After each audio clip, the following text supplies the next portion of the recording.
So Ian's here, so maybe we All could right. watch the RFK clips all together, and I can bring Ian in if you need to get up and do whatever Well, I'll you watch do. the clips. After the clips, I'll.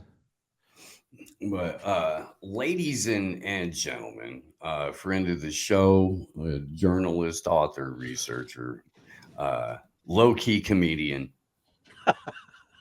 Ian Davis. Good to see you, my friend. How you doing? Very well, thanks. How are you guys? You all right? Heck yeah. Can you define what all right means to you? Because physically right now we're okay, but mentally it's just a lot of shit flying around here, Ian. All right means that we're bearing up with it. That's what it means. Yeah. Yeah. Then yes, fantastically all right. We can just about take it. If you can just about take it, then you're all right. Yeah. No. To that, doing freaking tip top, mate. Tip top. Top, mate. We're gonna be saved though, because we have somebody who's running in the Democratic primaries, and he's gonna. Ian, he read your articles. He's ready to save the world. Here we go. Let's take a listen here real quick. I do not believe that everybody at the CIA is a bad person. My daughter-in-law, Amaryllis, who is one of the top officers on this campaign, spent her entire career as a clandestine agent for the CIA as a spy in the weapons of mass destruction program in some of the most dangerous parts of the earth. And I've never met anybody with such courage. And I do not. Okay, in the first place, Amaryllis. I'm not. I mean, I'm just saying that's what. If you were looking for a way to say that we come from an old money family, you would talk about your niece, who's in her like 30s or 40s, that you named Amaryllis. It's an old family name. Yeah, I wouldn't have thought, to be honest, he was too keen on the CIA, but there we go.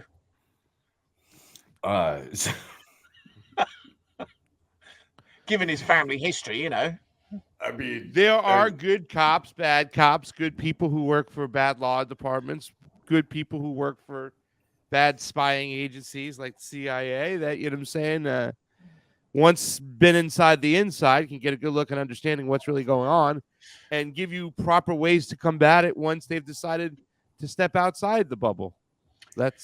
Yeah, no, definitely. I mean, I think one of the things about these kind of large organizations where we might question the ethos and the activities of the organization itself is that often the people that work within it are doing what they do, for the best, with the best of intentions, and doing it from, you could even say from a noble perspective. They're doing what they think to be the right thing.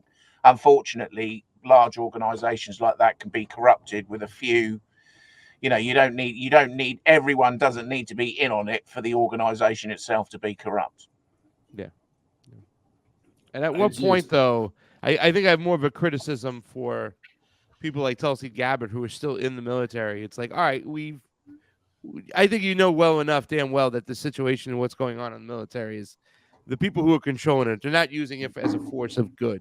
So even though you're one of those people who signed up to be a patriot, to fight for your own country, whatnot, and because you were so compelled to do on 9/11, at this point, the gig should be up, and you shouldn't be involved with that anymore. You know what I'm saying? There is certain things, I guess you can say, for people who are like still noble, but still inside these forces, where you got to go, But those who were once in it and now stepped out of it, how do we perceive some of those people? Can we perceive his daughter-in-law to be a good asset to him, or is it CIA corrupted no matter what? That's it. Never can do no good. I mean, it depends what they do, doesn't it? It's just purely about what they do. I mean, if they, no matter, regardless what people have done in their past, if in the future or from now forwards, what they do is, causes no harm, and they, do things with the best of intentions, whether they're right or wrong, then nobody can particularly criticize that. We can criticize people for getting things wrong, but not if their intentions are good. You know, so it all depends on what people do, and I think more often than not, you know, and one of the problems that I kind of am a bit concerned about, and I think that something that's come up with this never forgive, never forget kind of idea about some of the people that said some pretty stupid stuff during the COVID nonsense. About locking people up, and you know, like about people with that haven't been vaccinated shouldn't be allowed out the house and all this sort of stuff, or worse. You know, is at some point, if we're going to rebuild something better, we do have to build bridges with people. It's no point just going on, well, because I mean, a lot of people that thought that sort of stuff were subject to, you know, perhaps the most focused and concerted global propaganda operation we've ever seen. Yeah. So people were going to, you know, fall for that, and you know, you can't hold that against them as long as they retain an open mind and are willing to talk about stuff. I mean, again, with the military, I mean, personally, you know, there's no way that I would ever contemplate joining the military because of the things that I think I understand about the world. Mm-hmm. But you can understand that people that do join the military do so from a perspective believing that what they're doing is the right thing. Yeah. So you can't hold that against them. You know, if they subsequently cover up killing babies, then you can hold that against them. But you know, I think we need to be more lenient about our attitudes towards people that have got opposing opinions. Yeah, absolutely.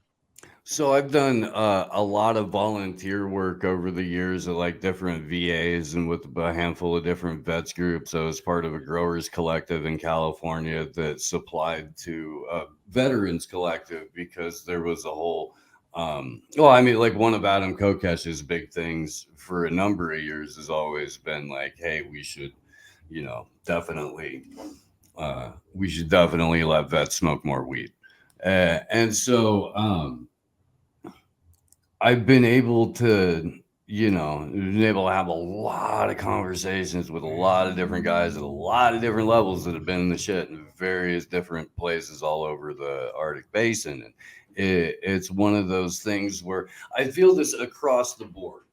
If you're, there's all kinds of shit that I will let slide and have to let slide every single day. One, I don't have the energy to be that mad about shit that I can't control. I really don't. Yeah. You know, but two, you know, I don't have the power to change a lot of the shit that I'm never, you know, so whatever. But serenity prayer. I kind of, but I mean, it applies, you know, there's a lot of knowledge that's rooted in something as simple as like, here's the thing, you don't need permission from anybody to accept some shit that you don't understand at the moment. You know, you can have the intellectual constitution to perhaps change that, seek better understanding. I think that's important and it has tremendous value. But there's absolutely nothing wrong. This is the whole, I mean, accepting that you don't understand is the only way that you're going to be able to gain more knowledge from it anyway. Otherwise, you're walking around thinking you don't fucking know everything. Yeah, no, absolutely. I mean, I think you know, it's not a bad place to be in to say that, you know, you have just enough knowledge to know that you don't know much. You know, that's probably the best most of us can hope for, really. Yeah. I mean, a lot of people can be my whole point to all of that, though. Sorry, and then I'll let kick it back over. Though, is that like across the board, unless you're actively pushing the narratives that are hurting people, or you're walking around pretending like there's, you know, like there's validity towards complete bullshit narratives that are actively harming people, you know, then I'm not, you know, I've got infinite levels of, you know, forgive and forget or live and let live for that, you know, at the end there's, and so there's a a delineation there between people who, popped off and been out of pocket, who were, reciting the mantra of the day versus the people who were out there delivering the mantras. Yeah, I mean, I saw that. I don't know who it was. I can't remember who it was, but there was what's her name? Woman that was speaking at a Senate hearing recently who said that the science. She was asked about the fact that the jabs don't stop the transmission of the quote unquote virus, and she said the science was different then. Yeah. And now, the science has changed. So even though I said then that they absolutely do stop transmission, now, with new variants and all that sort of stuff, now the science has changed and they don't. At the time, she was telling the truth, right? At the time, no, Ian, she was lying. Yeah, well, no, exactly. Yeah, that's what she's claiming. She was claiming that, yeah, but she's Yeah. absolutely at the time lying. She was lying. There was never any evidence that it stopped transmission. Even the manufacturers admitted that it didn't stop transmission. So for her to claim now that retrospectively, when she said that at the time, that was accurate, it's just a lie. That's not true. Well, we were working at the speed of science where we had to get it out. We were being rushed and pushed and pulled and smacked and said, come on, let's go already, and we had our science before. Yeah, it was nothing more than a big lie. And, the reason why, I used the term early in the show, skepticism, because people are like, there are a lot of people who are excited of RFK running into this race, regardless of not if he's running a Democrat, which to me is the biggest kind of like, well, what the F? I mean, if you were really serious about this and you were really serious about changing minds or getting people to follow you, you would go as an independent. It's the same. It's the number one biggest reason why I still say at the end of the day, I think Donald Trump was full of shit. He didn't go third party, start his own thing, do your own thing, because, a lot of us know enough that you're walking into a controlled, captured system that's not going to not allow anybody to take you serious, because they're going to constantly smack you down, badger you, not allow you to do the things you want.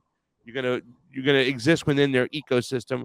They're gonna do exactly what they did right out of the gate. They're gonna call you a quack, and let's not forget, this is a guy who was out there pushing against their narrative from the get-go when it came to this vaccine. Like, he was one of the leading voices there, and there are going to be a lot of people who are going to be a one-issue voter, and it's this issue right here. So, the fact that I see that he's going to hire somebody in his campaign that used to work for the CIA doesn't, what's the word, torque me, or I don't know, that's not the proper word, or jolt me enough, or agitate me enough, or get my attention enough to go, yeah, I see what you mean, other than the fact that he's trying to run into the Democratic Party. That, to me, is the biggest red flag out there. So it's not just that he's got the CIA niece. It's not just that he had the interview a few months ago where he said, his son going to fight in Ukraine was what got his mind right about the situation there. That's whatever. I mean, it's early appeasement to the same party apparatus that took out his dad and his uncle. Whatever, the last 3 years showed everyone on the planet that centralized government will work together to punish you. The centralized government will get along in a way that we are told is unimaginable. They will cooperate and coordinate at levels that we did not assume that they had cordial relationships enough to engage in, let alone accomplish.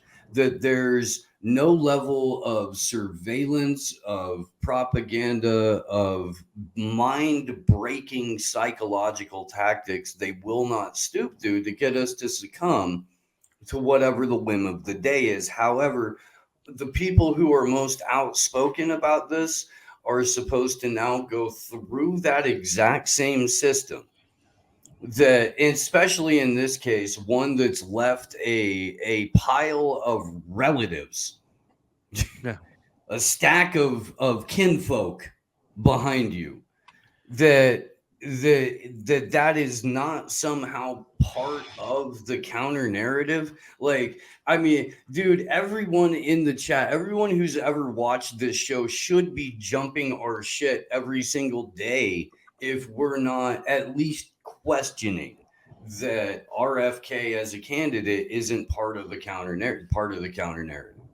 They should be beating us up nonstop if we're not at least asking that question. You know what I mean? Because contingent on a successful narrative operation is a successful counter narrative operation. You've got that on multiple fronts, because I don't know, we should probably show it at some point during the week. James Corbett just did this in very informative, very succinct 5th generation warfare presentation that we are inarguably living in the middle of each and every day. Shut up for a minute now. Yeah. I mean, aside from the fact that I would say that voting itself is morally repugnant, surely anyone can look at what happened during the pseudo pandemic and realize that that was a globally coordinated event. That policy was coming not from national governments, it was coming from the United Nations Special Agency, the World Health Organization, and its partners being, perhaps most famously the Bill and Melinda Gates Foundation, but many, many other private parts of that public-private partnership. Now, they were setting the policy agenda, and even down to the language that was used by separate so-called political leaders around the world being identical. That policy agenda rolled out across the planet in a coordinated and seemingly well-managed, centrally managed way. Now, if you think that by changing one of those leaders, that's going to make any difference to the coordination of policy on a global scale, which is what's actually driving our politics, well, I think you're deluding yourself. Yeah.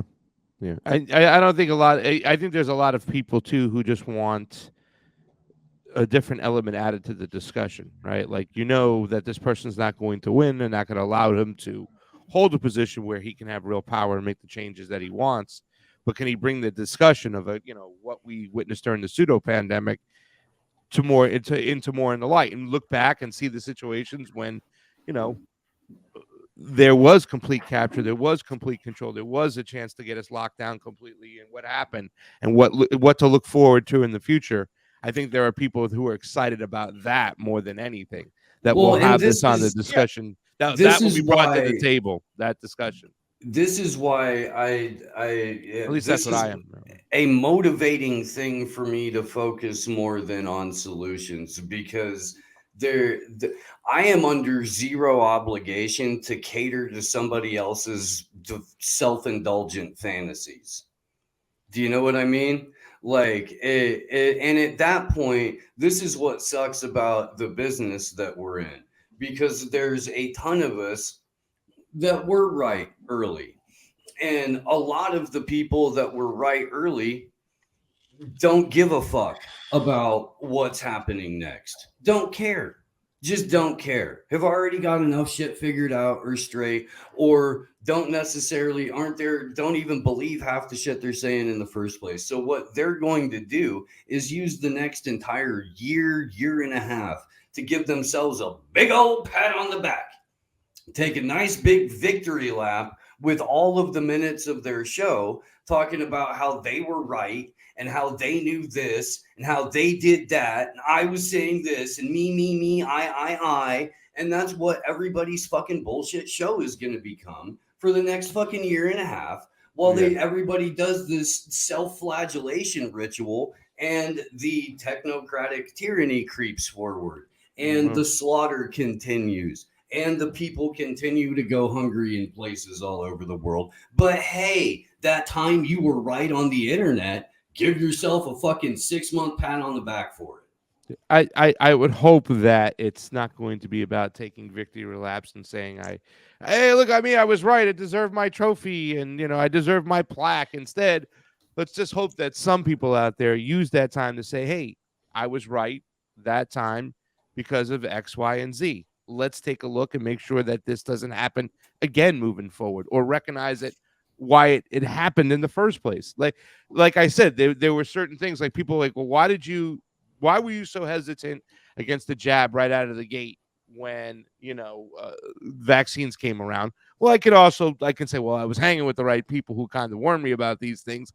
But just from my own personal point of view, I looked and said, what did these pharmaceutical companies have done in the past? How could we even trust them? Wait a second. Now all of a sudden they're going to be benevolent. Oh, now all of a sudden they're going to be the good guys. Now all of a sudden they care about public health. They haven't shown that. So, we could talk about the reasons why we were hesitant and why that might lead to us in the future for being hesitant for certain things, and hopefully build upon that. That's at least what I would hope for. I know there's going to be people, look, I told you so. But I mean, why? Why did you tell us so back then? How do we use that same formula now, today, to make sure it doesn't happen in the future? How can we at least protect ourselves? I mean, if anything, I might not have changed anybody's mind in society, but I fucking protected myself from this shot, Thank you guys for helping me.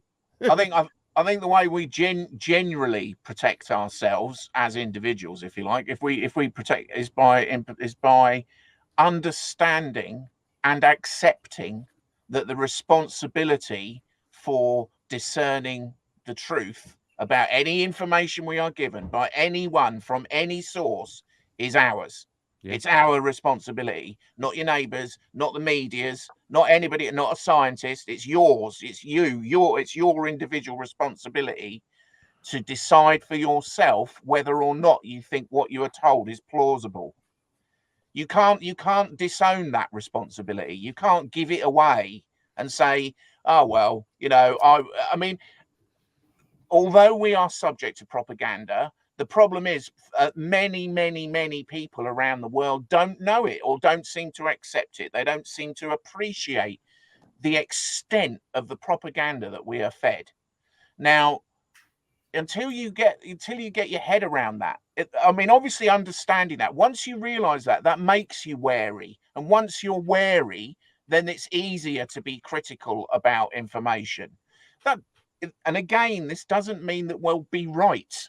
It doesn't mean that we'll interpret it correctly, but at least we will be aware of our responsibility to take responsibility for the actions that we subsequently take based upon the information that we're given. Yep. So if we do that, then I think things will change greatly. But the problem is, because I don't think Joe Average is stupid. I don't think human beings are stupid. I think human beings have been cajoled and controlled for so long that they've lost sight of certainly of their own responsibilities and their own rights. They've lost sight of that.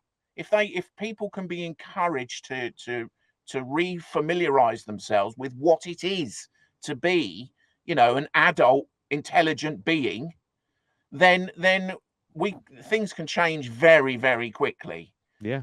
But that, I think that's key, and I think that from I guess my part of it, for what little I can contribute, is to try and encourage people to do that. I'm not asking anyone to agree with me. I never ask anyone to agree with me. In fact, I prefer it when they don't, because when they don't, we can have a discussion about it. But I do ask people to be critical about what I say, because I hope they're critical about what anybody says. Yeah, I think encouraging people to think for themselves is very important. I think one of the most beautiful things you've said on this particular show is that, people misunderstand the relationship of anarchy, right? Like we do things as individuals, not for ourselves, but for the benefit of society sometimes, right? It's just, it's a beautiful thing. But in this particular situation, it's just not realizing and thinking for ourselves and saying what's best for ourselves, is also understanding the mechanisms in which they coerced people and they forced people. They beat them over the head where they're like, oh, fuck, I'm going to have to take the shot because I just want to go back to work. And if I don't, I'll lose my livelihood. I'll lose my house. How am I going to put food on the table for my children? I can't pay for the private school and yada, yada, yada, whatever the case may be. So, I mean, I think this particular situation was such a dark cloud. It was such a demon-like situation because they even convinced a lot of people, hey, Iain, what you do benefits my health.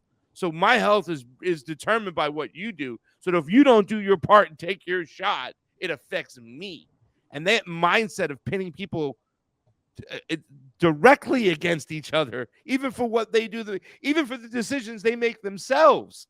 This shit was an evil, dark fucking cloud, no? Yeah, absolutely it was, yeah. I mean, and that was a big part of it, wasn't it? Pitting people against each other, as it always is. It's always about divide.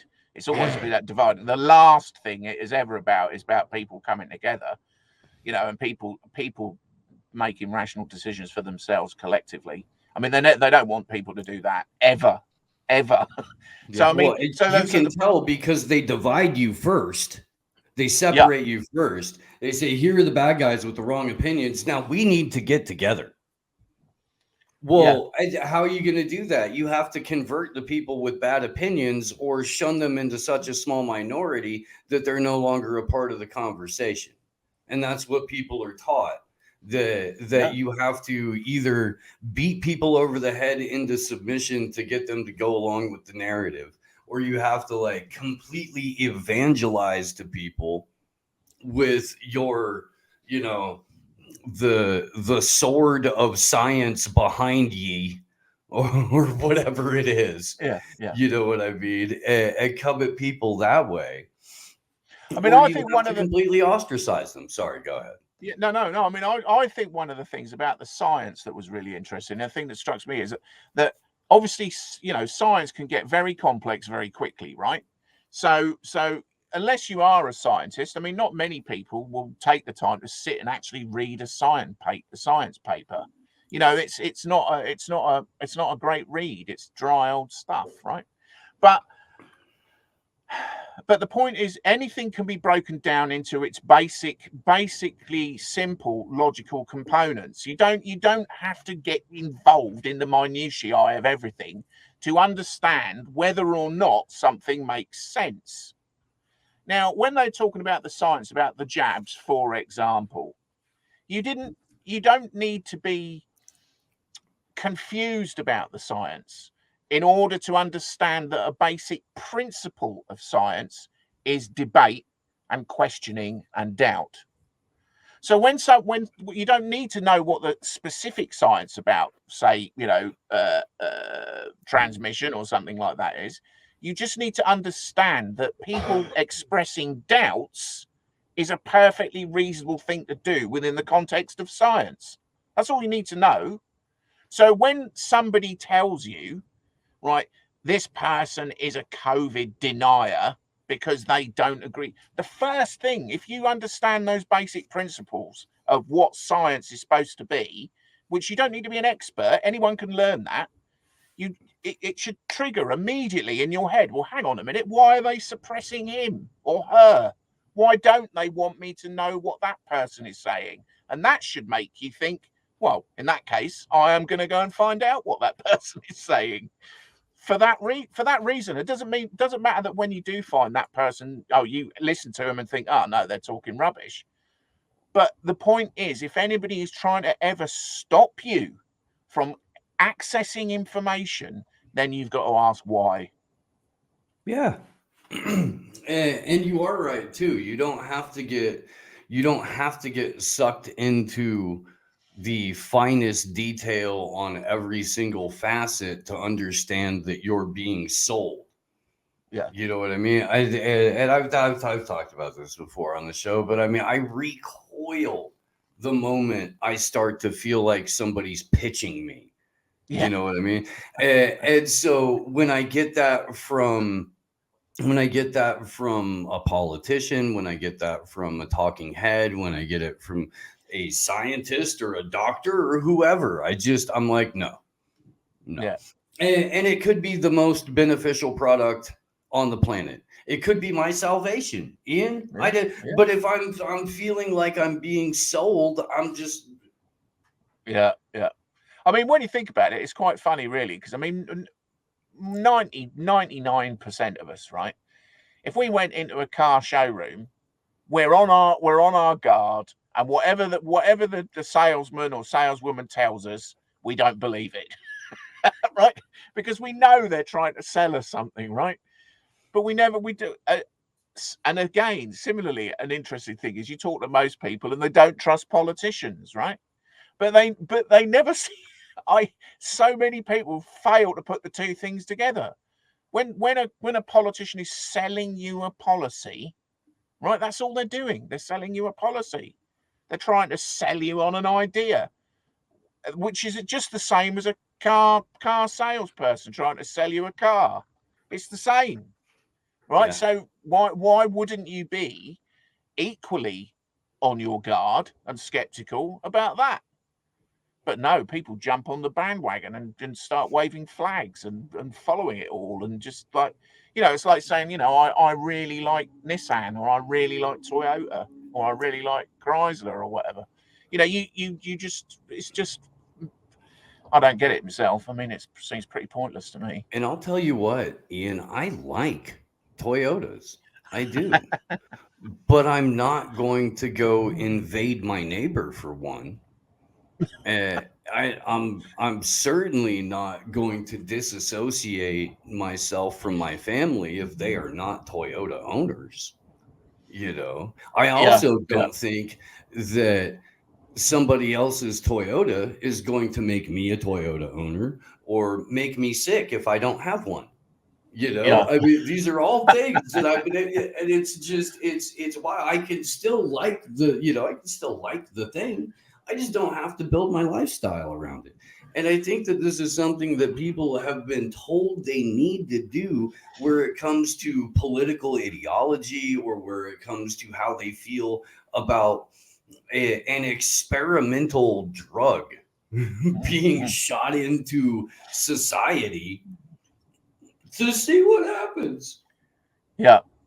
And also, I mean, if they'd have listened to those people, those scientists that were, people like Nut Wachowski and people like Mike Yeadon and all those sort of people, if they'd have listened to those people, if people had thought, hang on a minute, I'm being sold something here, I'm going to look, and I'm being told that I mustn't listen to these people, I'll go and seek them out and listen to them, then they would have heard all the arguments about the fact that from the very beginning, right from the very beginning, that, as you just said, this is an experimental jab. They don't really know what it's going to do.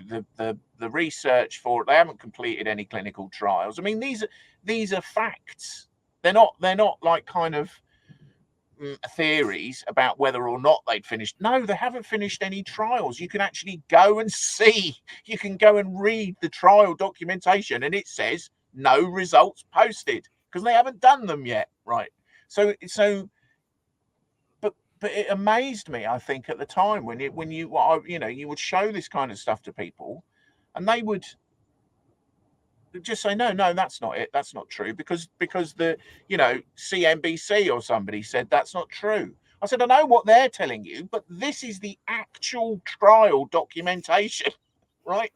This is it, and people just not wouldn't buy it, or rather, they did buy it. They bought what they were being sold.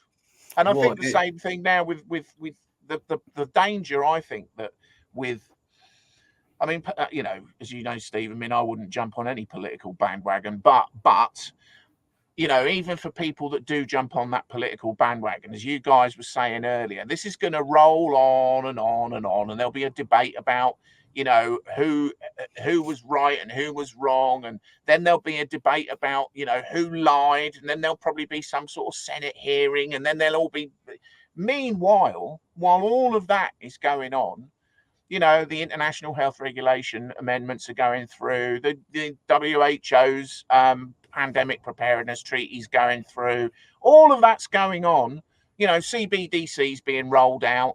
The digital IDs being rolled out. That's all happening while people are arguing about whether or not they've chosen to follow the right leader or not. I mean, it's I don't know. It's crazy stuff. Yeah. Well, and I mean, again, while that's happening, we'll be focusing on solutions. We'll be talking about stuff like the IHR. We'll be looking at what's going on, around the rest of the world, because the American political landscape is such that it's low-level theater for midwits who have already sacrificed their critical thinking, and that's not who watches this show anyway. So Yeah. I don't know, dude. I stopped giving my participation in a ritual of consent to sociopaths a very, very, very long time ago. And there's a couple of times where I've had like joke votes where I've written in Cynthia McKinney, because I love her, and I do. She's rad. And I got called a racist in 2008 by a Barack Obama just worshiping moron who had no idea who Cynthia McKinney was, assumed it was like some white Irish lady, and not. I'm dead serious. Oh well, you're just some kind of you must be a racist. I'm like, Cynthia McKinney's like 7 shades darker than Barack. Yeah, she doesn't even have a white mama. Like, I don't. Maybe you should recalibrate there for a moment. yeah. I voted for her because she was black. That's silly. What was it? Did you see that article about somebody saying that if you post a meme of a black person, that is, what did they call it? It's called what is it? Digital blackface. Digital blackface. Digital blackface. I was thinking, what rambling, what gibberish is this? I was going to say, well, hang on a minute. What? So if I don't know, Barack Obama has a facial expression that I want to express that I agree with, if I share that image, I'm being racist. I mean, what hell? I relate.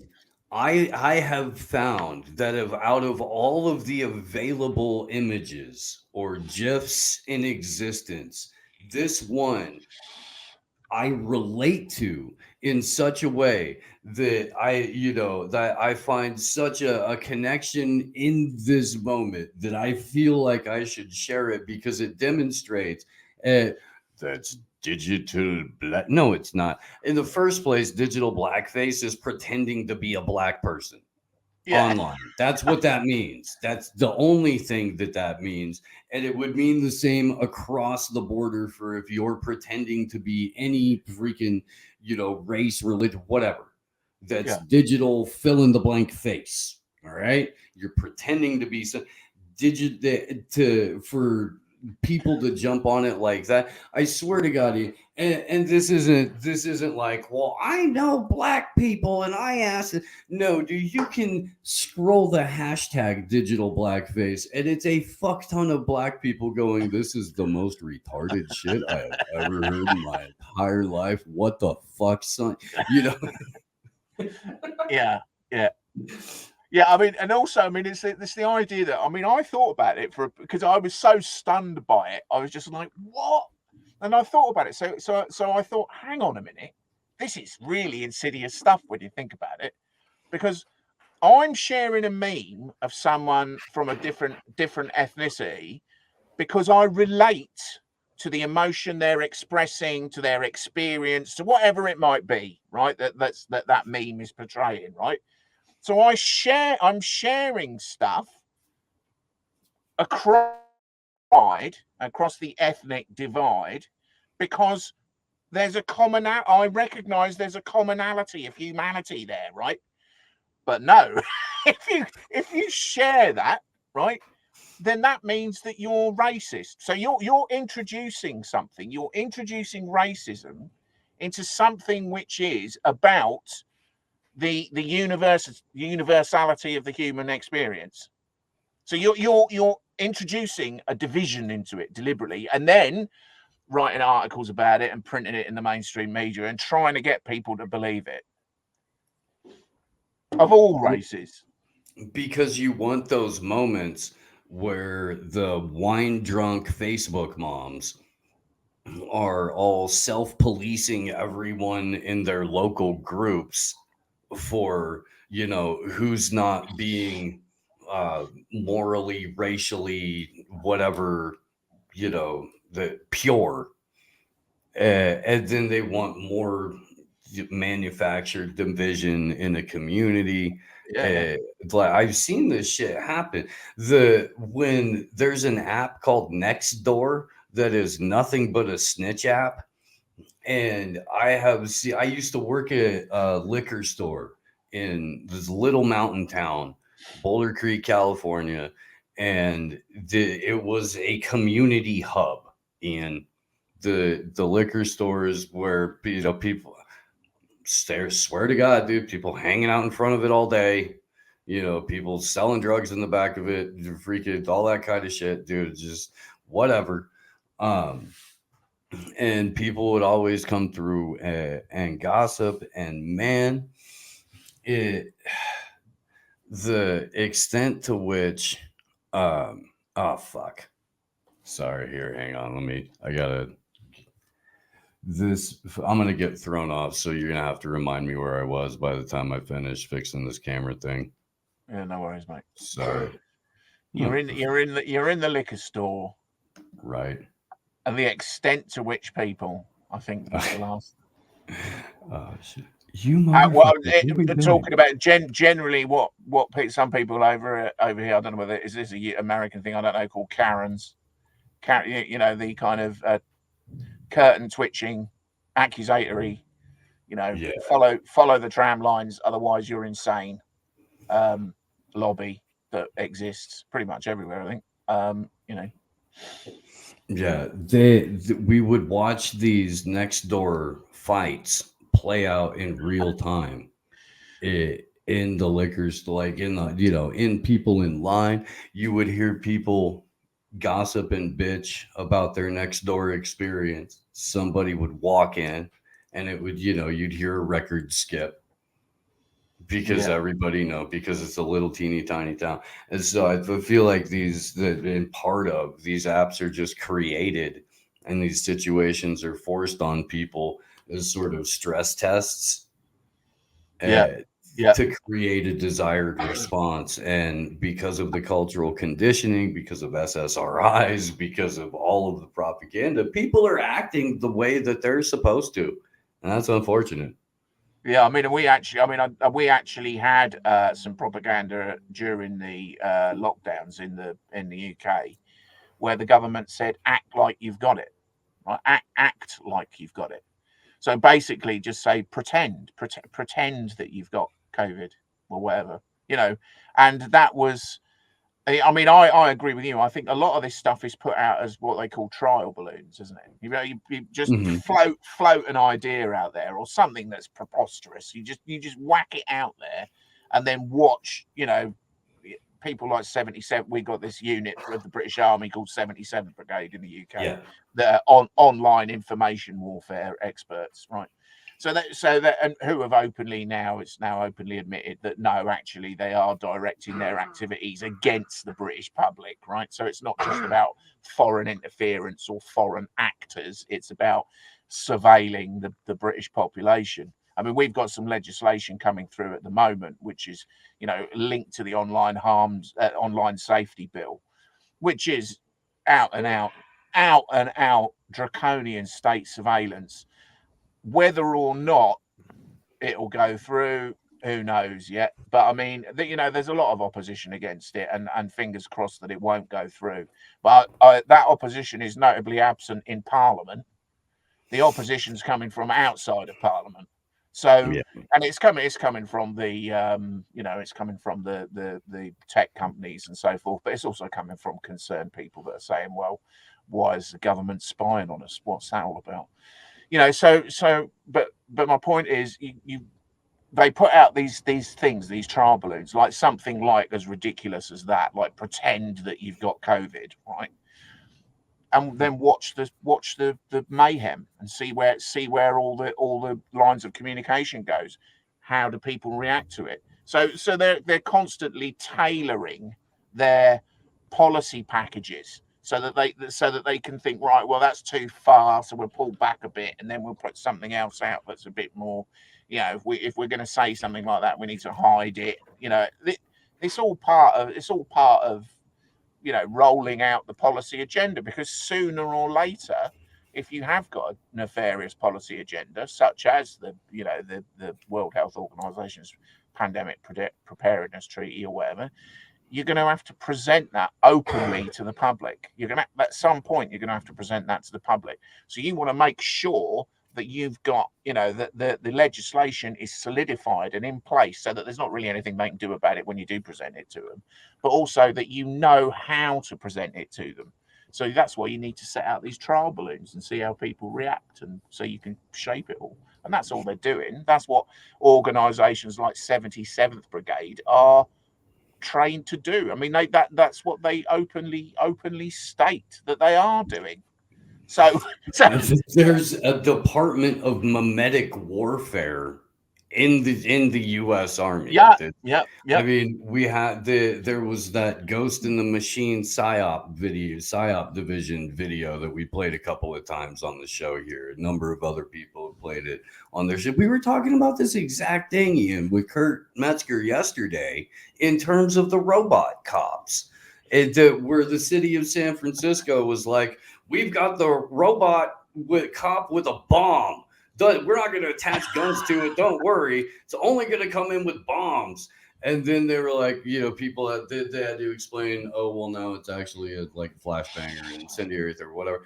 But they pulled back on that. Meanwhile, New York City just unleashes a series of robot law enforcement editions. They've got to spot the robot dog. They got a couple of fucking Daleks, Ian. They're rolling Daleks in fucking Times Square now. It's just it. So San Francisco will then come back and be like, well, New York has robo dogs and Daleks, and they're not carrying. We want some.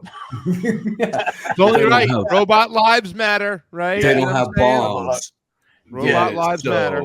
How about we give you the Daleks without the bombs, and then we give you the robo dogs also without bombs. But yes, they do. We can just put lasers on them when we want to. By the way, and you were talking. I was listening as I was smoking a nice little bowl over there. About this app that is pretty much encouraging people to snitch on their neighbors, to tell on their neighbors, right? I mean, there has been this kind of and I'm curious to hear where you guys are at this. I don't want to say it's creation of, maybe it's a reinvention of this kind of snitch culture, right? During COVID that really existed, that really was, they threw a lot of gasoline on that particular fire. There was this one guy who had this Instagram who would pretty much just call out people he found out that were anti-vaxxers and expose where they worked so you can go and harass them and whatnot. Is this something that has been around for quite some time that we saw from movies of 1984 that's been just kind of reinvigorated? And why? What's the purpose more than anything? Is it for the security state or the global elitist or whatever the fuck you want to call them to see who's on their team?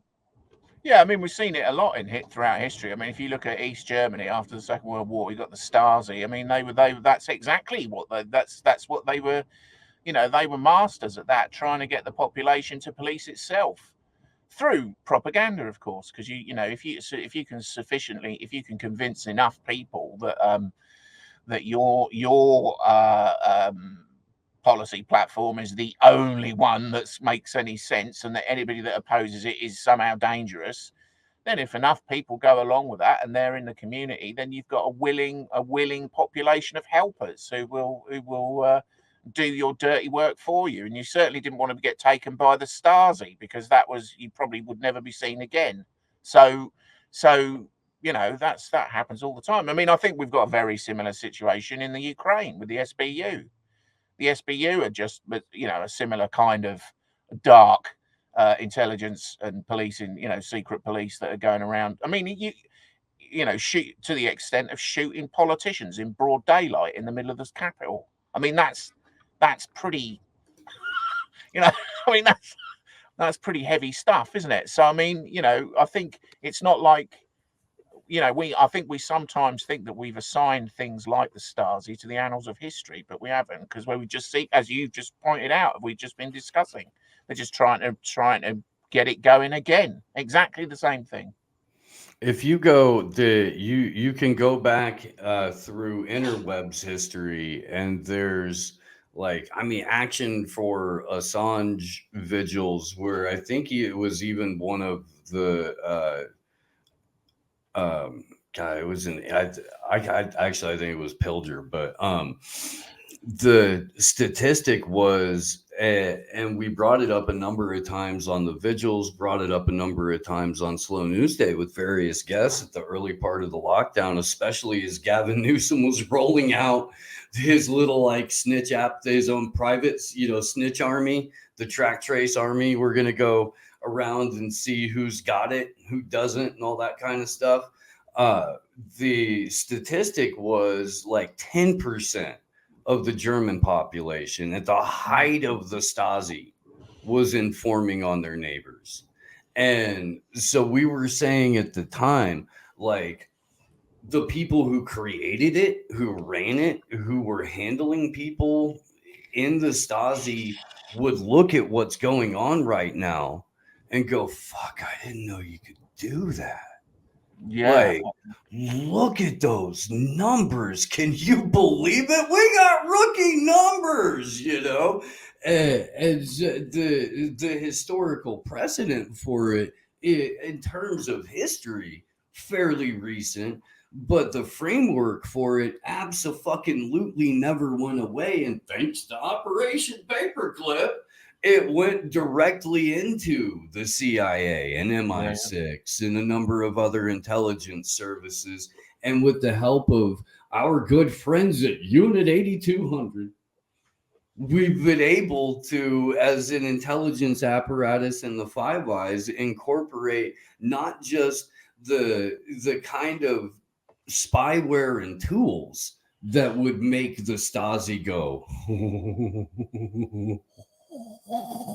but the propaganda and the cultural conditioning from from the Cold War to now, of people put into a mental state where snitching on their neighbor is it's not just a reward that they'll get after the fact in terms of compensation from the state or an allowability to do something or go somewhere, but you get online dopamine reward points in a group setting where it encourages other people to go out and do the same, so that they'll be able to feel the kind of reward and rush that you got from snitching on your neighbor.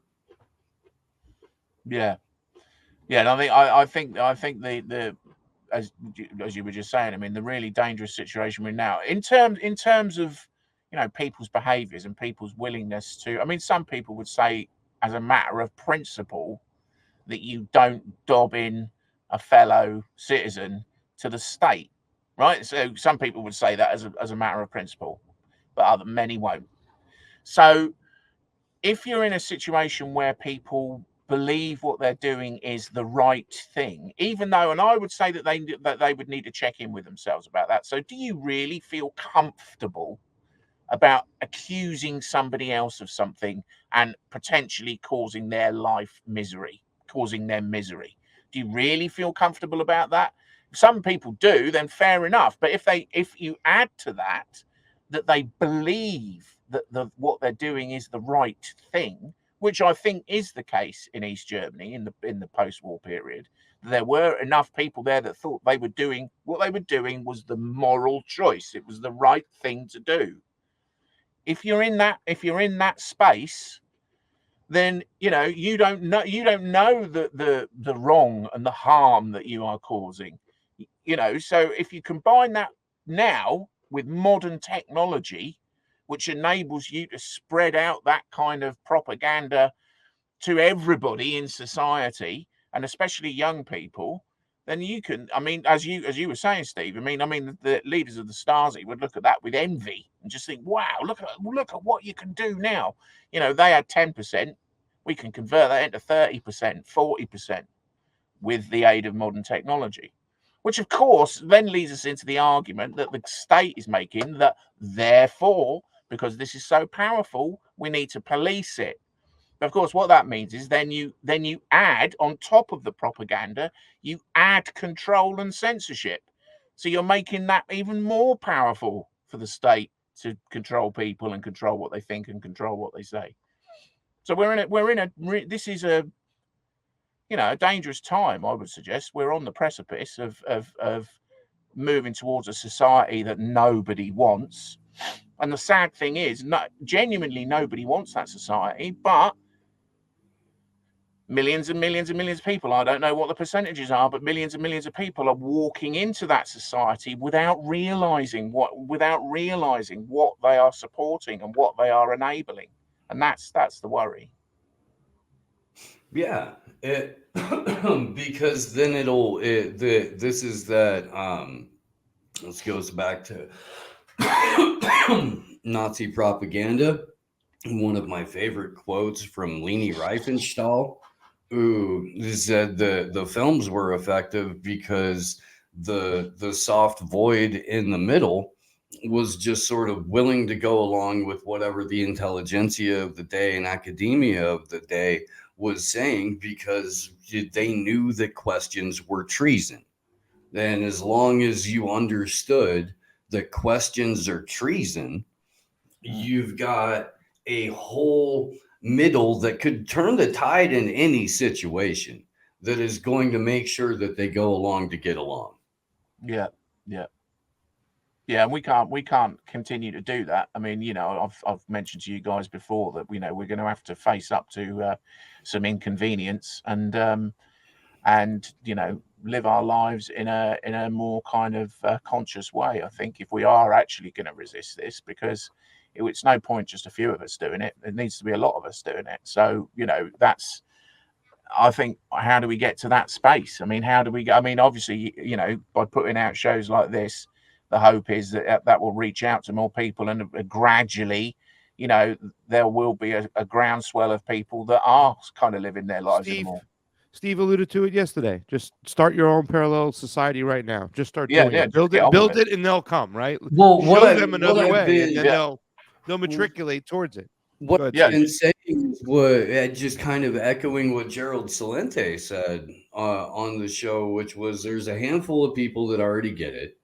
Those people need to get together and, continue doing what they're doing, but allow that to be showcased so that you've got a presentable option to that soft void in the middle, because in as much as, yes, I would encourage people, and I think you and I certainly agree on this, that you have to be your own hero, that nobody is coming to save you, that you are ultimately responsible for the decisions that are going to determine your success or failure in life. At least the vast, the majority of the degree, that if all you're doing is doing that in a bubble, it's not helping anybody. It's not changing. It's definitely not changing anything. And if you're trying to have an overall impact that's going to cripple the grip that centralized power, centralized finance, regardless of world reserve currency, has on people's ability to determine their own future, then you've got to be able to have enough of the balance swing to where that's the inevitability, and you can't do that in isolation. No, and that's why I was going right back to the beginning of this. This is why it's so important that we don't burn bridges by pointing accusatory fingers at everybody that has done things in the past that we disagree with. I think it's important that, I resist that idea that it's very much dependent. I mean, there are some people that were key to decision making and who remain key to decision making who we can rightfully be scornful of, but the vast majority of people, I would suggest that we need to think long and hard before we are, because we need to, as you just said, we need to reach out to people and we need to broaden the appeal of an alternative that is on the table, because as people aren't going to choose an alternate. It's a hard sell, isn't it, to say, the life I am suggesting to you is going to be less convenient, more onerous. You're going to have to spend more time thinking about it. You might have to forego some of the luxuries you've become accustomed to, and it might, that's the bottom line. But it's worth it, because what you get in return for that is true independence, and hopefully, if we all work together collectively, one day freedom, right? So that's something worth pursuing. But it's a hard sell for people that just want to, watch sport and are quite happy drinking beers at the weekend and not worrying about stuff too much, really. And that's how people slip it. That's one of the debates that I've been having lately with a few people about. I'm very concerned about, for example, the rollout of central bank digital currency, because I know that is going to, or my opinion is that that's going to impact people all over the world, right? Now, if you live in somewhere like Syria or somewhere like Ukraine at the moment, so what? So who cares about central bank digital? What difference does it make to me? I'm more worried about the kids getting blown up. It's that visceral what you're going through, but that doesn't mean that the rollout of central bank digital currency is going to help, right? So, and it's certainly not going to help us as a society, as the population of the earth. It is not going to help us. It's going to make things a lot harder if people just accept it and go along with it without questioning it and thinking about it and sort of looking for alternatives. Well, all of the steps that come along with that and all of the measures to curb our ability to communicate ideas outside the narrative, which include, sharing information about what's going on in Yemen, what's going on in Syria, what's going on in all of Central Africa at the moment, as we've taken a lot of time to do over the years with Corey and a number of other people on various shows, the expansion of AFRICOM and what that means. Our ability to do that is directly impacted by all of these things that we're discussing in conjunction with trying to get out information about what's going on in those places. If we're not constantly seeking to extricate ourselves from more of that suppression, then it's going to further hinder our ability to get those people's voices out, to help them tell their stories and to help them find support. So if you're not carrying both buckets of water at the same time, if you're not walking and chewing gum at the same time, if you're in this position, then you're doing a disservice. I totally understand if you're in a hot war zone, if that's what you want to talk about. Yeah, no, and you've always got a platform here to talk about it. Yeah, you know what I mean. But this is the service I provide. If you find value in it, send it this way. If you find no value in it, don't take part in it. But I'm, this is what I'm doing. And an interesting thing there. I mean, you're quite right. Is it? You think about all the independent journalists around the world that are covering things that the mainstream media won't cover, refuse to cover. Many of those are supported by, voluntary contribution.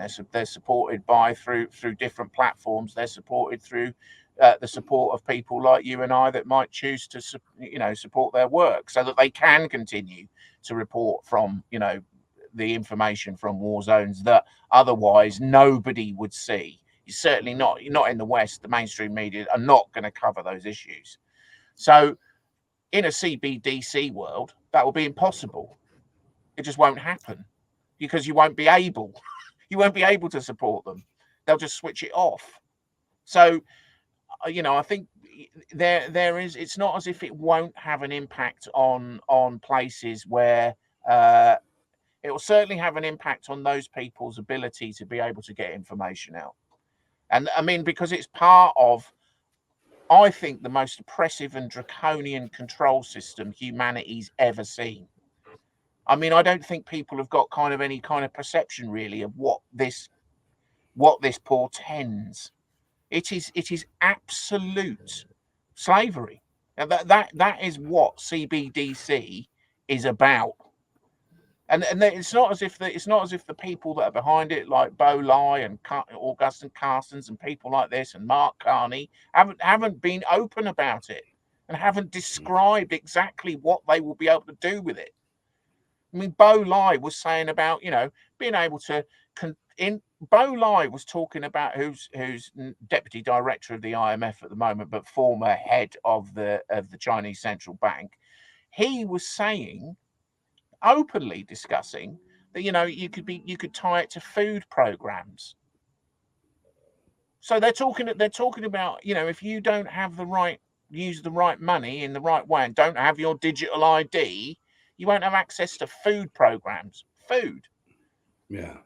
I mean, that I think really people really need to think about that, no matter where they are and no matter what their current situation is. Well, like you said, they have everybody convinced to police each other, pitted at each other, right? Like, well, that's necessary because, we don't want the wrong people, eating. Yeah. Well, yeah, exactly. I mean, that is what they're saying. We don't want the wrong people eating. We only want the people that are under our control to eat. Exactly. And those people don't deserve to eat unless they get the shot. Put them all on an island. Yeah. I mean, the UN at the moment, I mean, I'm doing some work for Whitney Webb at the moment about digital identity.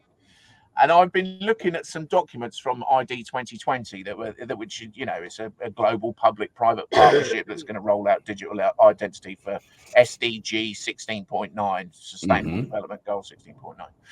Well, they have more or less said in their documents, they present this fascinating idea, but terrifying idea. So the idea is that they're going to reach out to the most vulnerable to provide them ID, right? And their objective is to put digital ID on for every person on the planet, starting with all children under 5, right? So this is what they want to do. So children will be branded from birth with a digital ID. But their argument is that without digital ID, you can't access things like the justice system, food aid, healthcare. Because they're saying this is normal, isn't it? I mean, that's just normal. Unless you've got proper ID, you can't access these things. So obviously, if you're talking about kind of refugee communities and the most vulnerable people in the world, obviously the humanitarian thing to do would be to provide them the things that they need without quizzing them about their identity, without quizzing them about are you really? I know you only weigh 4 stone, but where's your digital identity? What ID 2020 is suggesting that will only be provided if you have the proper identity. So that is a very dark idea. That your right to exist is somehow dependent upon authorization from some global public-private partnership. It's an area I bump heads with too, with a lot of friends of mine too, when talking about certain things. I kind of refer to like, all right, listen, I understand where you're coming from as far as this country's sovereignty and this country's being the over-aggressor, and why these countries have made these decisions to counteract the over-aggressiveness of the West and whatnot. But when you talk about things like the G20, when they're all in it together to get a digital passport for traveling, that's where you just got to halt the fucking wheels and go, no, there is no positive explanation for QR codes for human beings. There's none whatsoever. It's only negative. Yeah, And 190 countries signing on to the WHO. Yeah. The international health regulations. Every country that's at war with each other currently is still upholding the Antarctica Treaty. Yeah. But I mean, but hey, you know, there's a running current where it's politics by vengeance, and it's political ideology, foreign policy, domestic policy, what beer you drink, all of it is rooted in vengeance. Now, Kid Rock's shooting up freaking Bud Light cans, right? I'm going to get back at Bud Light for that, you know, and then they show the picture of him 20 years ago hanging out with drag queens when he didn't have anything to prove. They were, you know, or whatever. And so, like, it's all a dog and fucking pony show. But the mindset, though, from the dog and pony show seeps in, and people get this idea that you can't move forward until an entire continent gets punished, or an entire group of people gets punished, or this particular, you know, internet subculture gets punished en masse, and everybody gets, you know, shit taken away, and nobody's allowed a voice anymore.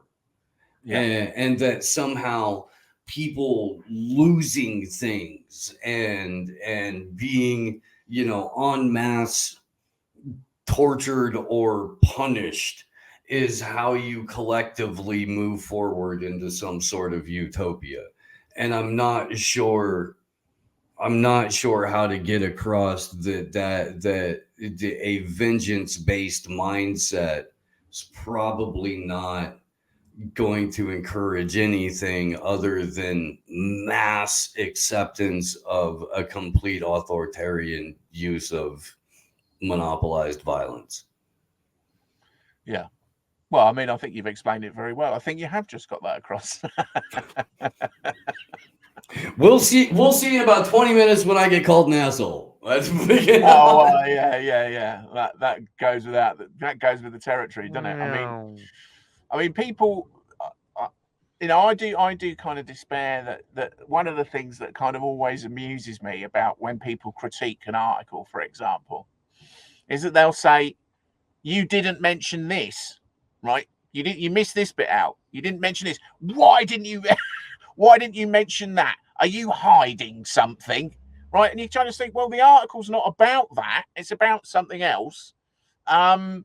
And no, I didn't mention it because it's not relevant. It's got nothing to do with what the subject of the article is. But the fact that I didn't mention it doesn't mean that I'm trying to cover it up, right? I'm just didn't mention it because it's not pursuant with what I'm talking about. So, but that goes back to what you're saying. This kind of like suspicious mindset that, you know, and I have very much criticized the whole notion of the idea of conspiracy theory. As far as I'm concerned, there's no such thing as a conspiracy theory. There's just theories. They're either right or they're wrong. They might be wild, wacky, stupid, or they might be really accurate and spot on. There's a whole gamut of opinions, right? It's not calling something this or calling something that. Is simply a labeling mechanism used for propaganda purposes. So you subjugate whole swathes of you cut out whole swathes of information by labeling it this or that or this or that. So it's all, again, that goes back to the other thing we've talked about the division between things. So people can't accept things in good faith because they're always looking for, you know, your agenda, what's your angle, which in the broader scope of things is not a bad thing. That's not a bad thing to be aware of agendas and aware of what people might be trying to sell you. That's a good thing. But to then assume from that everything that isn't said and everything that isn't done is some sort of form of subterfuge or some sort of form of kind of like you're involved in cancel culture, then you know, none of that makes any sense. It doesn't. I've just been doing some research at the moment about what the who was it? I think it was the Centre for Countering Digital Hate. Oh no, it wasn't. It was the Institute for Strategic Dialogue. You know Elon Musk's thing with the BBC, where he made that BBC journalist look like a bit of a muppet. Yeah. Well, the Institute of Strategic Dialogue, the BBC cited an article from the Institute of a report from the Institute of the Strategic Dialogue that put out this thing as evidence, right? So they put out this report saying this evidences that hate speech on Twitter has got worse, and that's what all the BBC said. So in this case, the BBC missed out the fact that what the Institute of Strategic Dialogue had done, and this is why we need to be quizzical about things and employ our own sort of critical thinking about stuff. If you actually look at that study, they've taken words like globalist and labels. So they've taken the labels like globalist, financier, puppeteer was another one. There was a whole range of words which are in this database called HateBase, which is ascribed a meaning which they call plausibly anti-Semitic, right? So then so just mentioning the word, if you mention the word globalist in a tweet, right? Like so say you put a tweet out that said, I'm not so sure. I mean, not that you would, but I'm not so sure that Elon Musk is a globalist. That tweet would have been flagged by the Institute for Strategic Dialogue, counted as plausibly anti-Semitic, and entered into their evidence of rising hate speech on Twitter. When you look at what that body actually did, and what the BBC and the BBC are partners with the Institute of Strategic Dialogue, I should add. When you look at what that body had done, it was nonsense. I mean, it wasn't even vaguely plausible. It was just ridiculous what they'd done. But the BBC just cited it as evidence. That's all they said about it. And because it's a report from some official body. Now, that worked because people believe in the label. Not that there's any basis for the label, but because they believe in the plausibly anti-Semitic label. That's all the Institute of Strategic Dialogue had to say.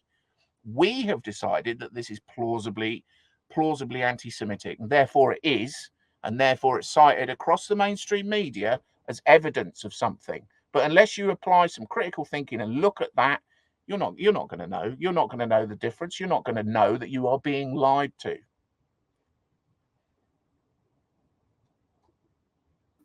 I'm sorry, Gomez is just snoring hella loud, so I was trying to keep it. Is that what was going on? The peers of people who were concerned about my poor little puppy dog yesterday is doing fantastic today. Labels are really damaging, by the way. Labels are very effective. You know what I'm saying? And labels.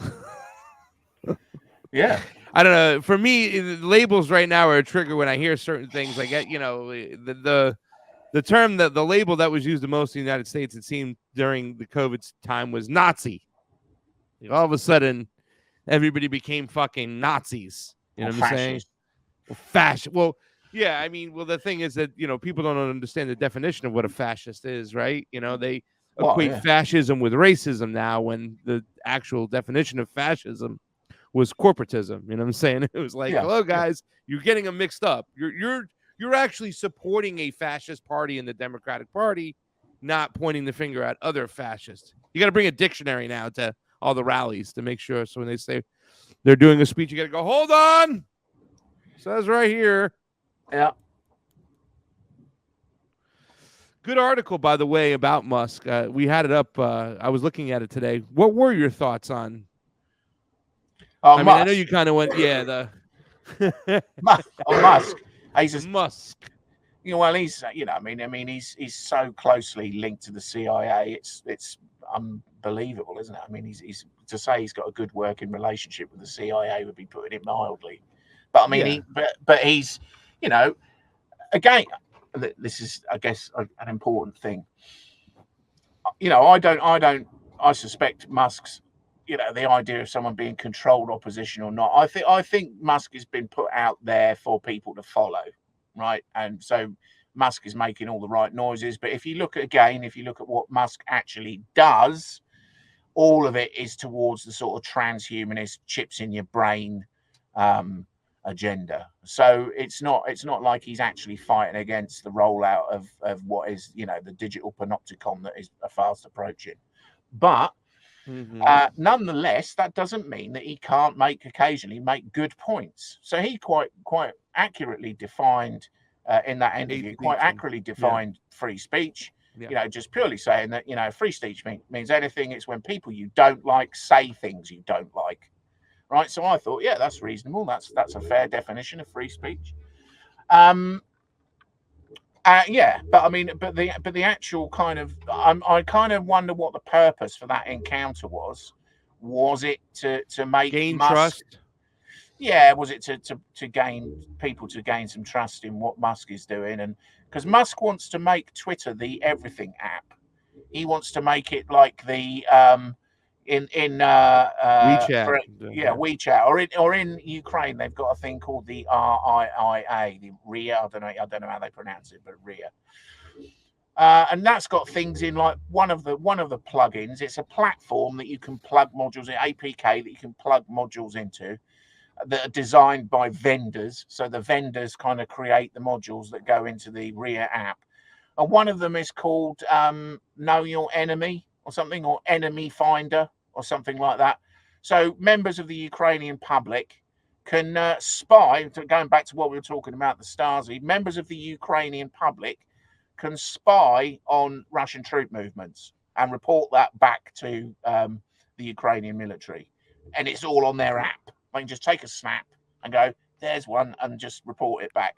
Now, the argument is that there's some, this is what made me laugh when I was looking into it. There is some legal debate about whether or not that makes the people that are doing that a legitimate military target in law. Because so suddenly civilians are being roped into combat. Oh, there's also an app on the RIA platform that enables you to practice to be a drone pilot.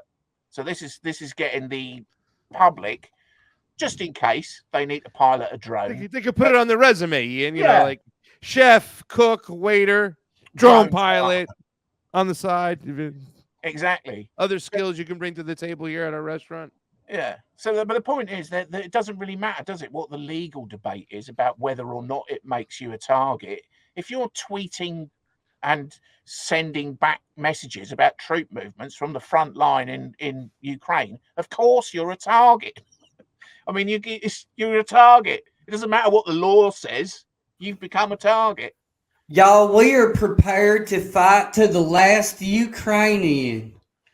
Well, yeah, I mean, it's absolutely disgusting. I mean, I don't know what kind of, if you look at stuff that's coming out of Ukraine in terms of what Ukrainian journalists are reporting, which is very, obviously it's very controlled sort of stuff that's coming out there. There's not so many independent Ukrainian voices. I mean, there are people that are questioning what's happening and questioning the war, and more I think we're seeing that from people that are in the military, actually, that are questioning what's going on. But nonetheless, it's obscene, isn't it? I mean, but these people are just being, young people, old people being pressed, mainly men, but not just men, women as well, being press ganged into dying under a barrage of shelling. I mean, it's and the whole West is supporting that, and will not allow for a negotiated peace. I think you're quite right. I think there is NATO is quite happy to fight to the last Ukrainian, and that was said with some sort of it wasn't not many people who said that a few months ago or maybe a year ago actually meant that to the extent that it is now becoming apparent that, yeah, Jesus, that really does look like what they're doing. Yeah. They're just grabbing people off the streets and, like, grabbing these young Ukrainian kids. And you see some of them, like, falling, laying on the ground, like, no. And they're just getting thrown into the van to be taken to the front line to go into the meat grinder. And yet, not just youngsters, though, the older people as well. I mean, older men, too. Yeah. Older men. There's guys there that are fighting that are in their 50s and 60s. I mean, what the hell are they doing there? So, this is current live footage. The Ukraine military journalists and their super forthright, super honest description of what is going on in terms of Ukrainian victories in real time. Yeah. If you're not old enough to get this joke, congratulations. But that guy was Baghdad Bob. He was the spokesman. Yeah. The Iraq. This is when he's literally saying that there were no tanks rolling into Baghdad as they were rolling into Baghdad behind him. This is the extent of the reporting that normally comes out of Ukraine, at least in terms of what we're allowed to see here in the good old US of A. I'll tell you, there is some good reporting coming out of Russia.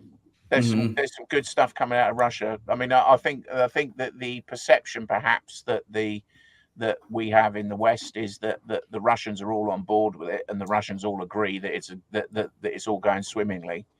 I mean, even the pro-Russian military, journalists and platforms have probably done more. I've seen more criticism of the Russian military operation from them than I've seen from anyone in the West. That there is a lot of skepticism amongst the Russians, I think, about what's going on, and in particular in the way in which the operation is being fought. I mean, obviously, a lot of Russians would like it to be over sooner rather than later. Yeah.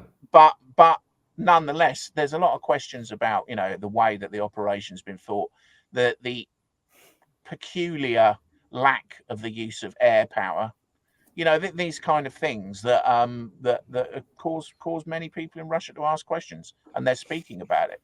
And from what I can see from a lot of Russian media, it's actually a lot freer. The mainstream media in Russia appears to have more debate in it, and there appears to be, despite all the draconian laws that the Russian government has passed, people are still willing to speak out, and people are still willing to question the government in Russia itself, which is good, isn't it? Which more so perhaps than they are in the West. Mm-hmm. Yeah. We just have other forms of suppression over here too, as well, and demonetization, and they're just done a lot more quietly, a little bit more swift. You just you're ostracized and thrown out of a certain community, and you can't make money off it. You can't monetize. They try to block all the means that way, so you have no choice but to go into their hamster wheel. There is something I do want to talk about, Ian, because this is very interesting that you wrote about and something you said, because I think it's really important, because I think it happens on both ends, right? There's somebody they like, they're in the United States, they might, idolize this person, and anything that person says then becomes gospel, whether it's full of shit or not. Then you have people like Elon Musk, who you just pointed out that this guy is, he wants to move everybody with the WeChat into the one app that fits all. It seems quite obvious that DARPA boy has been working very closely with the CIA, that he's part of this whole transhumanist agenda, eventually being a big part of it and getting people sheep-herded that way. But we do have a situation where we do have people who are somewhat full of shit, and sometimes they'll say something that's very true and very honest. And in this particular situation, the Substack you wrote about, what he was talking about is like when he started, going toe-to-toe with the BBC reporter and saying, okay, well, what is hate speech? Who decides to get this? Who gets to decide what hate speech is? The crux of it, the nuance here. That there's always been an issue. A lot of us have always said, wait a second, you have to define very clearly what hate speech is. And unless you're inciting violence or telling somebody to go commit violence, freedom of speech should be freedom of speech. You start moving that line, and therefore, who gets to decide what is free speech and what is hate speech and what is not? How do we take something from a person like Musk, who in this particular situation has said something that's really true, on merit, and keep aside what he's trying to do behind closed doors without tainting that message in which he spoke about? Well, I think it's just as I try to lay out in that article. We can be aware of someone's likely agenda, and in order to be aware of that, we sort of need to look at the evidence around what they've done, what their acts that they've done. But at the same time, we need to appreciate information that is valuable, no matter what the source, or no matter who said it or where it comes from.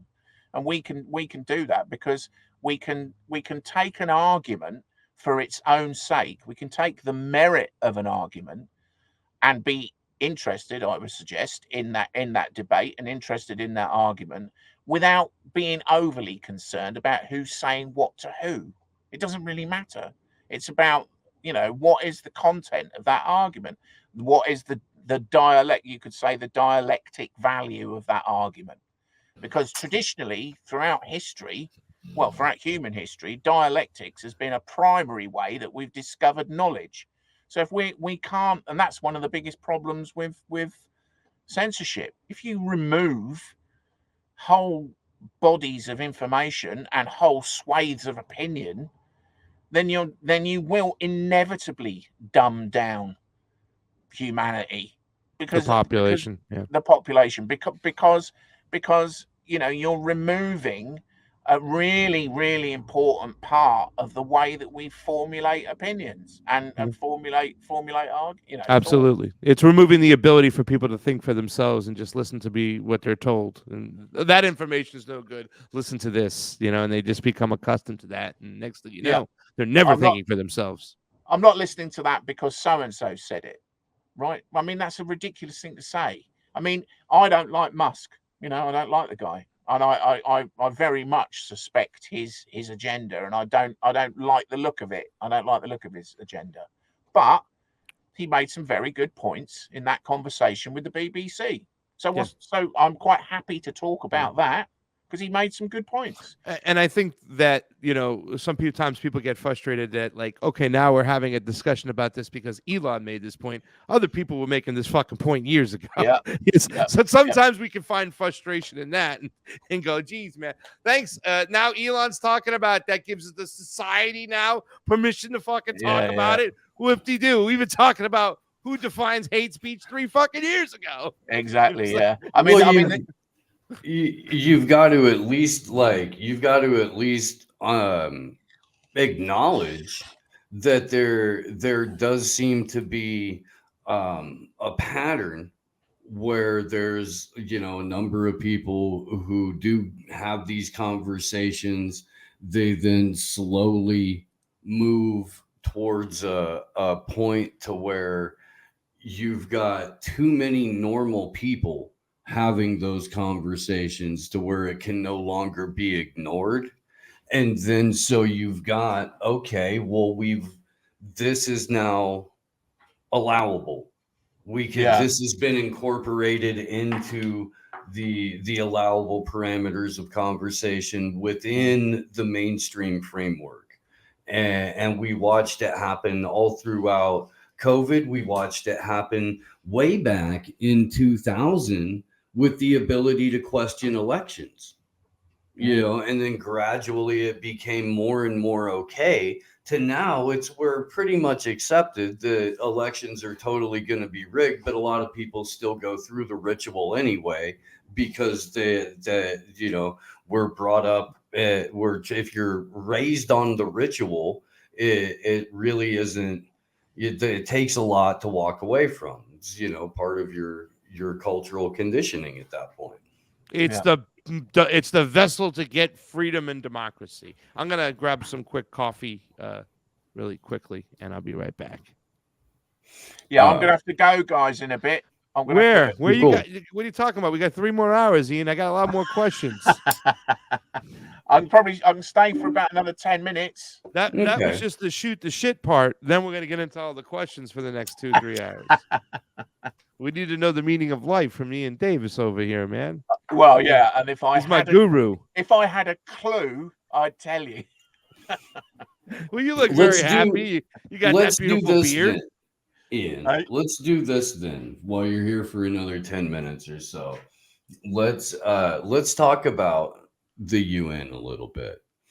And Yeah. let's talk about what that why the UN came into being, and maybe some of the people that were I guess the shepherds by Yeah. which it came in, because there was that thing with Lavrov where he was talking about, we're here for a new world order in accordance with the original charter of the United Nations.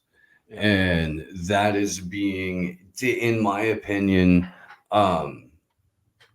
misunderstood, misinterpreted as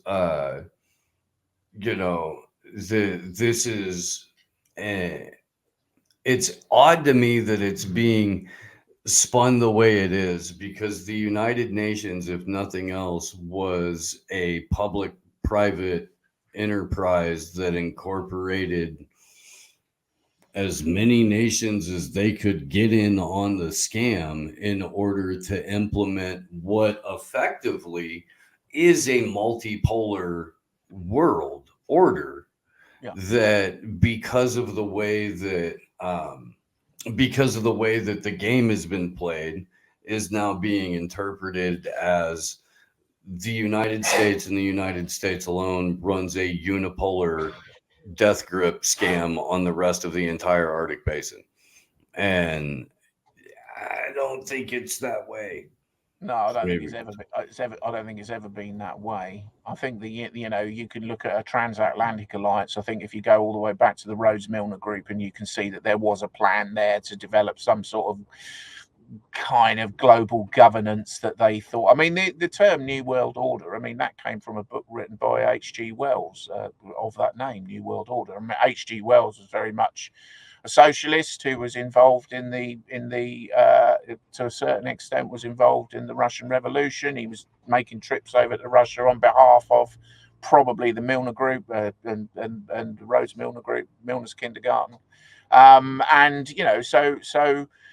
and if we look at the work of people like Anthony C. Sutton, obviously that explains to us that a lot of the things that we thought were like confrontations between East and West, or even internal political uprisings, such as the Bolshevik Revolution, there were more players that were active in those kind of things than most people realize. For example, Wall Street, in terms of funding.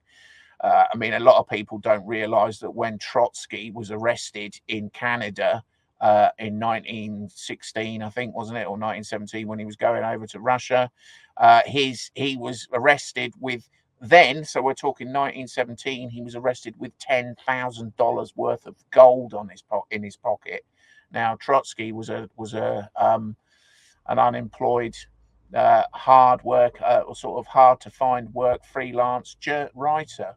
So quite where he got 10,000. I mean, it's obvious where he got the money from. The money was fed to him by the Wall Street bankers that are giving him some money up front so that he could go over to Russia and see and use that, put that money to good use in terms of the Bolshevik Revolution. So that's that sort of thing. Oh, and incidentally, when he was arrested, he was released from custody at the behest of Winston Churchill. So these things are kind of, there's always a bigger picture to look at.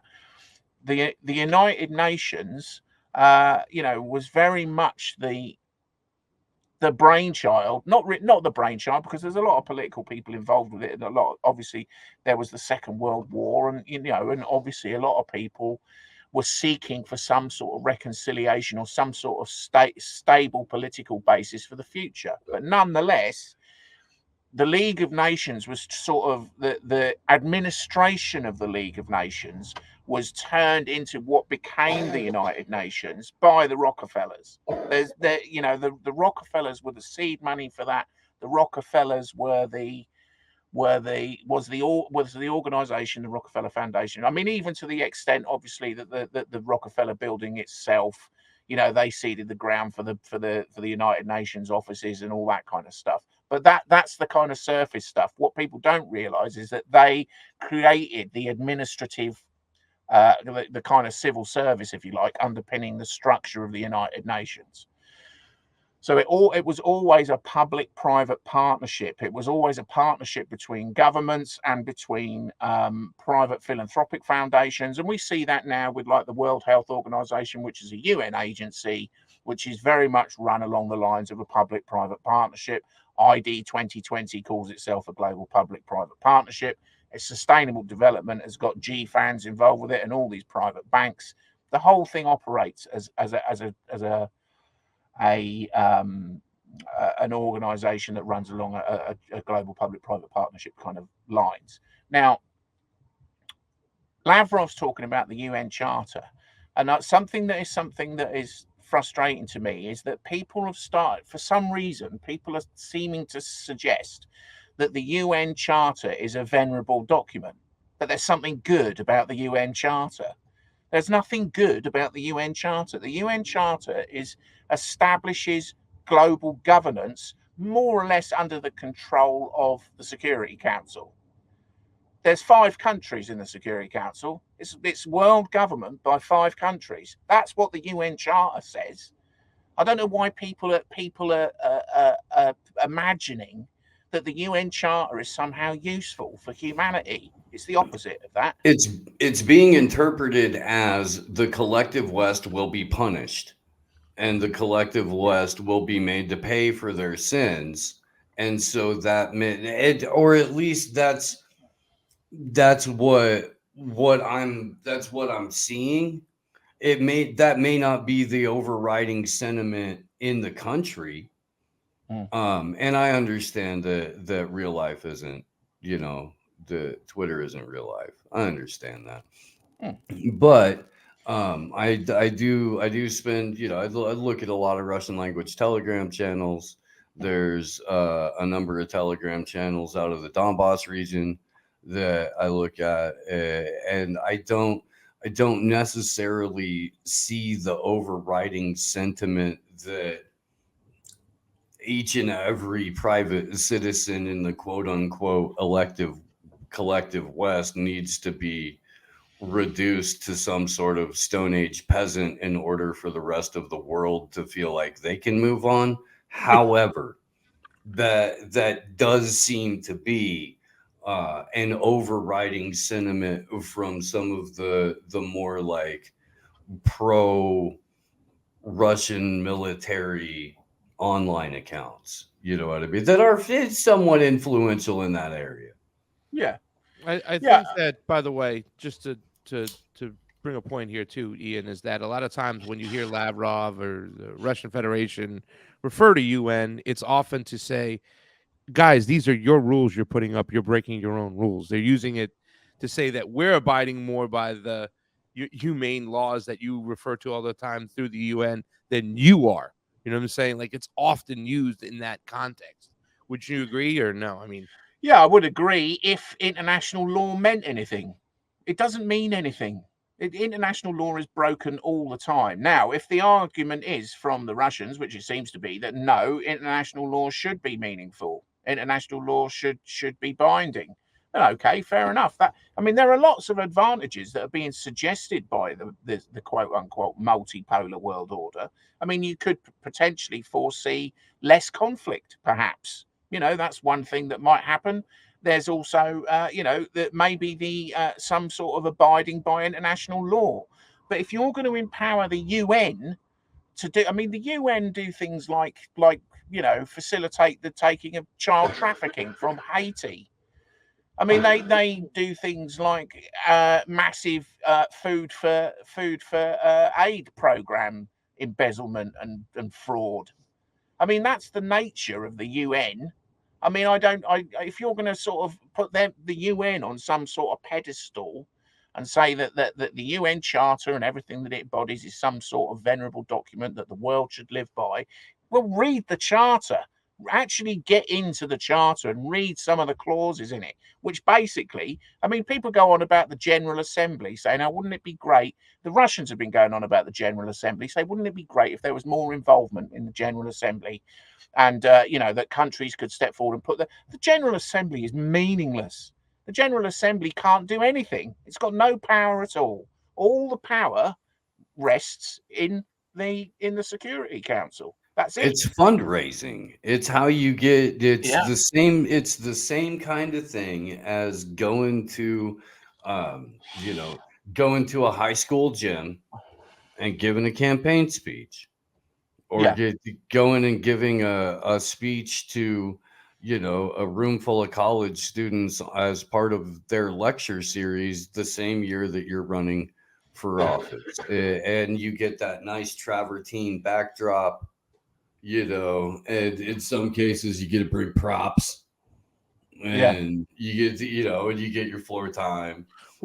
We should make the announcement right now because I know he's got to get out of here. Yeah. But Iain Davis for class president 2024. He's running. You know him. Go vote for Iain. He's running, baby. He's going to be the class president. I'm running for class clown. Iain, let everybody know where they can find you and what new stuff you got going on. You have an awesome new Substack up there, too, about Mr. Musk.